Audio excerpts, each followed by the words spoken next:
Yeah, so if you look to pop psychology, there's a lot of priceless advice like be kind to yourself. There's they seem to say that a lot, and there's always that part of you that just says, "Come on, bitch, please." I mean, the negative emotion isn't there to be trifled with. And I mean, fundamentally, the problem is that it's insincere, and psychologically, we have a very deep aversion to insincerity because like our psychological hygiene, I think in large part depends on sincerity and depends on not glossing things over and pretending that's something that a thing is something that it is not. And that's why we have ridicule and sarcasm and and satire and all of those things, which I think are healthy reactions to insincerity. um, so what I would do, find myself in the grip of this feeling of rejection, and all these feelings, they're immediate, they're flooding you, and you don't know what to do. Is I would take a step back from the emotional reaction altogether. Don't I wouldn't try to make it a good emotional reaction. I wouldn't try to make it, I wouldn't focus on the bad stuff and ruminate, obviously, either. Um, I would say, you know what? I don't know why this didn't work. I've just been rejected, or I just felt like a sense of rejection. My expectations didn't work out, and it doesn't make sense right now. And that's about the most rational, objective thing that you could possibly say in that situation. And you can acknowledge objectively that your reaction might be based on these unchallenged perceptions, these remedial kind of perceptions that we talked about a little bit earlier, and old patterns of looking at things through the little narrow tunnel. So they say that the pain circuits, neurologically, for physical pain are the same as the neurological circuits for psychological pain.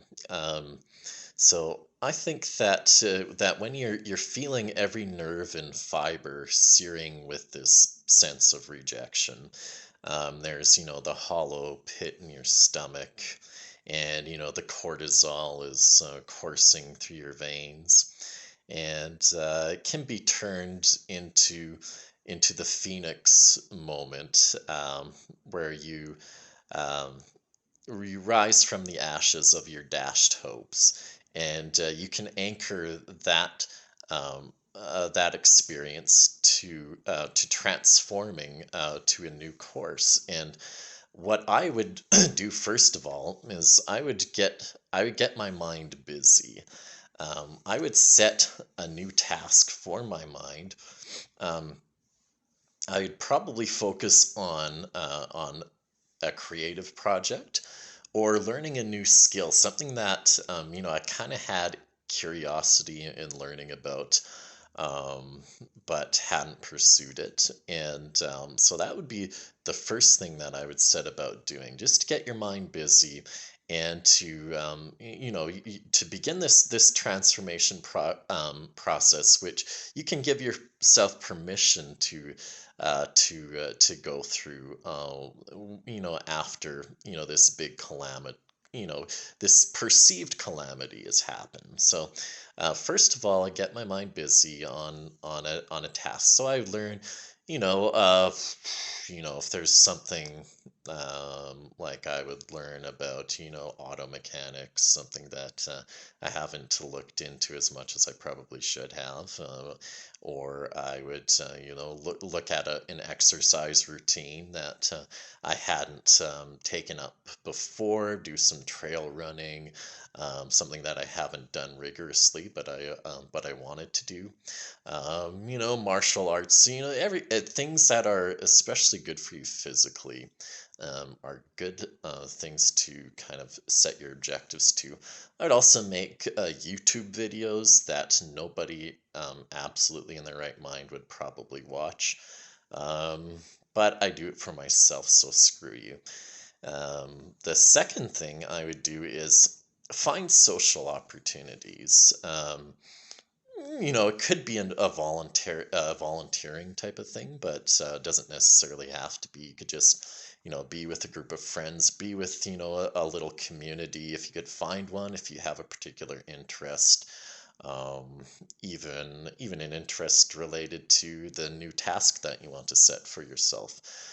Being around people gets you out of your head, obviously, gets you out of the cycle of ruminating, and also puts things into a mighty fine perspective. And you get to see that, oh geez, well, so many other people have gone through so many things, and here I am, focused on this little thing that I think is the end all be all, and it's consuming me.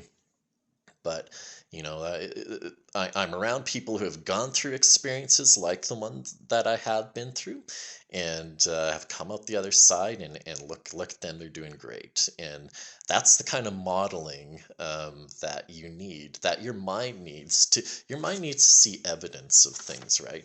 Or else it's never going to change. If it doesn't see any evidence of what's possible, then there's no way of convincing it to do anything then it's other than what it's always done. The third thing I think is to have a sense of humor. Kind of a self-deprecating sense of humor, as long as you're not trashing yourself, right? Um, when you feel rejected, there's kind of that sting of there's a bitterness, there's a resentment, and you can't help it. Those things are there.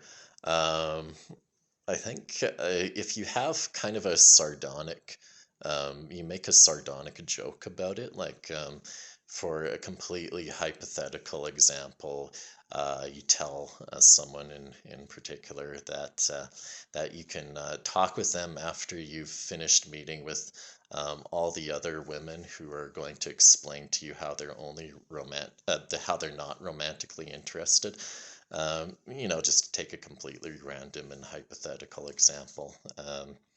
So anyway, when you set about this new course and this new trajectory for yourself, um, you expose yourself to like novel situations, and you should and you set yourself